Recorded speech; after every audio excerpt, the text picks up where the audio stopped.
Ever wonder why that coworker who can barely turn on their computer thinks they're the next Steve Jobs?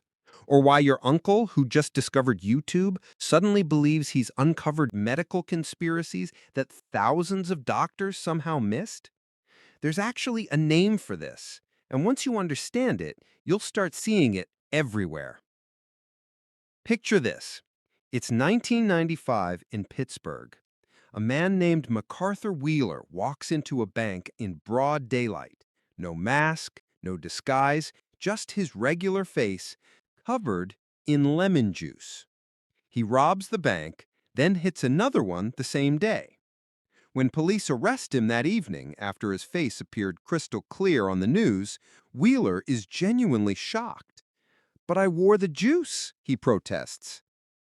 See, Wheeler had learned that lemon juice could be used as invisible ink. So naturally, he figured smearing it on his face would make him invisible to security cameras. He even tested it at home with a Polaroid camera.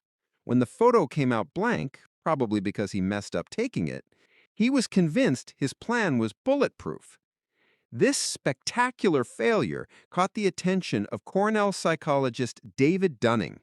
He recognized something universal in Wheeler's mistake. It wasn't just stupidity, it was something deeper. Wheeler didn't just lack the knowledge to rob a bank properly.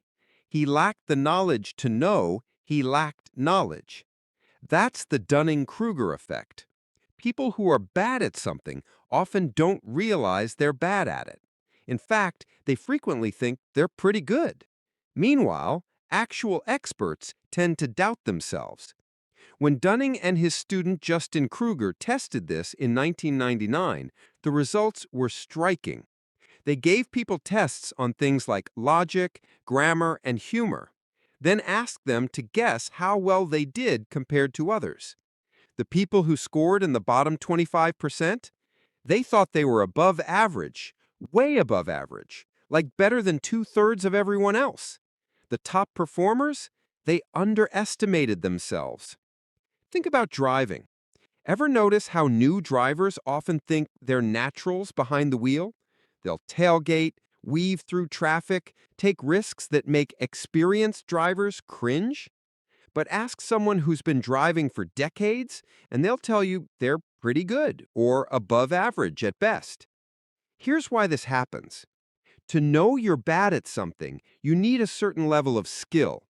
You need to understand what good performance looks like. But if you don't have that skill, you can't recognize that you don't have it. It's like trying to see your own blind spot. Imagine you're learning guitar. When you first start, you might learn 3 chords and think you're basically ready to join a band. You don't hear all the subtle timing issues, the muddy transitions, the strings you're accidentally muting. An experienced guitarist hears all of that immediately, but you think you sound pretty good.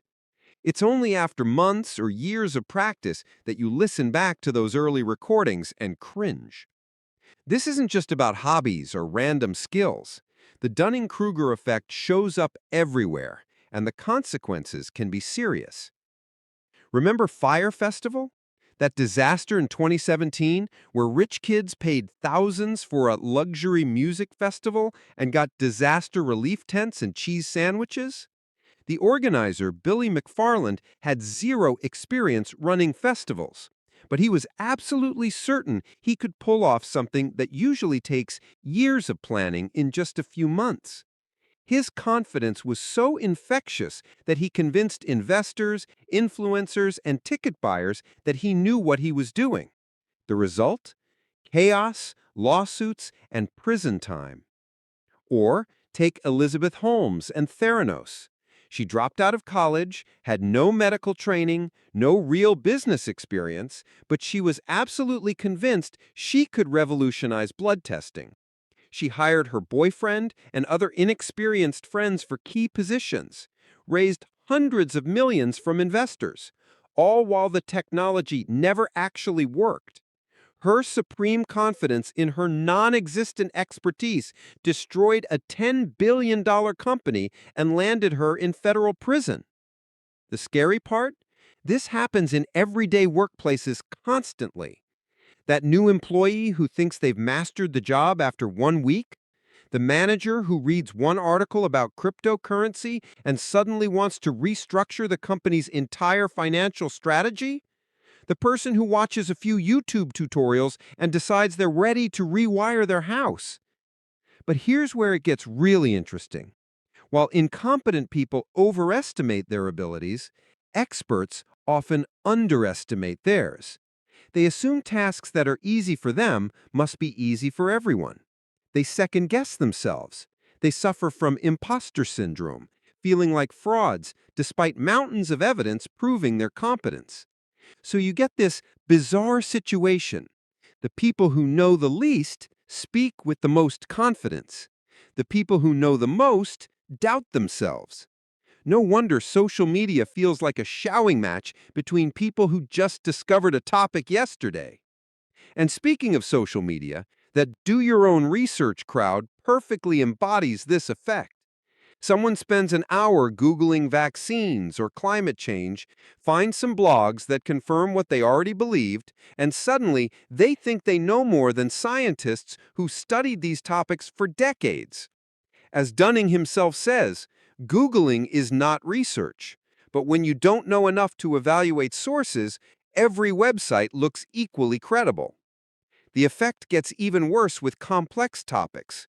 Politics, economics, science. These fields have so many layers that you can't even see how much you don't know. It's like standing at the base of Mount Everest on a foggy day. You might think you see the top, but you're actually just looking at the first foothill. The actual peak is miles above, hidden in clouds you don't even know exist. This creates real problems for society. When people who know nothing about climate science feel as qualified to debate it as actual climatologists, when someone who can't explain how vaccines work becomes an anti-vaccine influencer, when voters who can't name their own representatives feel certain they understand complex international trade policies, what do you think happens when the least informed voices are often the loudest? So, how do you fight this? How do you know if you're a victim of the Dunning-Kruger effect right now? First, assume you are. Seriously, we all have blind spots. The moment you think you're immune to this bias is probably the moment it's affecting you the most. Stay humble. The smartest people I know are constantly saying, I don't know, or I might be wrong about this. Second, seek out actual feedback, not just from friends who'll tell you what you want to hear. Find people who know more than you and ask them to honestly evaluate your skills. It might sting, but it's better than living in a fantasy. Third, embrace being a beginner. When you're learning something new, accept that you're going to be bad at it for a while. That's normal. That's how everyone starts. The problem isn't being incompetent. We're all incompetent at things we haven't learned yet. The problem is not realizing it. Fourth, study how experts think about their field. Read what they read. Notice how they discuss complex topics with nuance and uncertainty. Compare that to how beginners speak in absolutes. Real experts say things like, it depends, and there's evidence suggesting, while novices say, definitely, and everyone knows. The beautiful irony is that gaining actual competence also improves your ability to assess your competence. As you learn more, you develop the mental tools to recognize what you don't know. You start to see the vast landscape of knowledge you haven't explored yet. That's why experts often feel like they know less than beginners. They can actually see how much there is to know. Look, we live in a world where everyone has opinions about everything, where confidence often matters more than competence, where the person who speaks loudest in the meeting often gets their way regardless of whether they know what they're talking about. Understanding the Dunning-Kruger effect isn't just academic psychology, it's a survival skill.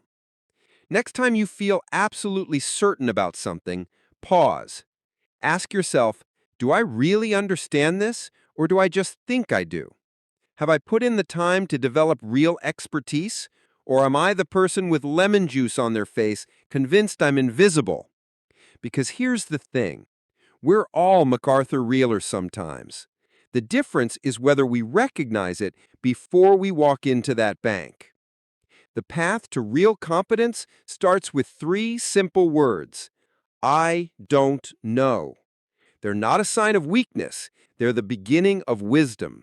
And in a world full of false confidence, that genuine humility might be your greatest strength.